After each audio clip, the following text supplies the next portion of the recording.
With the recent Total Film magazine revealing a lot of new details in regards to Deadpool and Wolverine, we just found out that a major character development happened off screen during the 6-year gap. So let's talk about Wade and Vanessa being apart.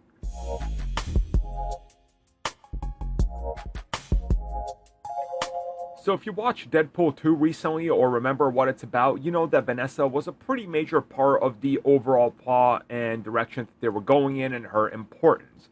Now, of course, she is also in the comics a little bit of a bigger character than she has been in these films, as she's the character of Copycat, and it's been rumored she will appear as Copycat in this, but we still don't know up until we see the film, let's be real. But outside of that, people were wondering what's going on with the whole giant 6-year gap that they put in between Deadpool 2 and 3, and do they address where the couple is?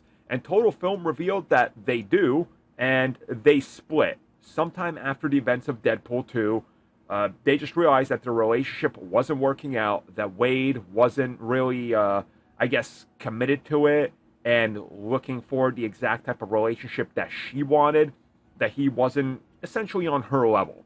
So the couple ended up, well, taking some time off and not getting back together. And that's why we see this sort of weird relationship from everything we've seen with the characters in Deadpool 3's previews. And to me, this kind of makes sense. Again, you're going to have to age these characters up because, hey, it's been more than 5 years since Deadpool 2. Naturally, they got older, so we're going to have to address that in the story. But then, let's also address what happened in the meantime. What puts us into the story that we want a little bit easier than, hey, let's just pick up right where we left off, because that doesn't work. So, I kind of appreciate this. It shows us that, hey, yeah, some of these things can happen off screen. Get used to it, right? And I always kind of hate it when years go by in a film and we just pick up and nothing's changed. It's like, oh, here we are. We're just back to form. It's like, so nothing happened off screen, like no action, nothing like that. It's one of the things I really liked about Age of Ultron. It opens up and they're a well-oiled machine. And we know that things happened off screen.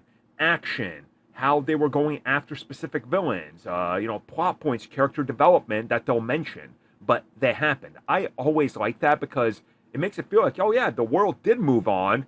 And I'm just catching up with old friends for a couple hours. So I like this. It's going to give them a little bit of a different headspace when we see them in the film. And now we kind of know what angle they're sort of coming at each other with.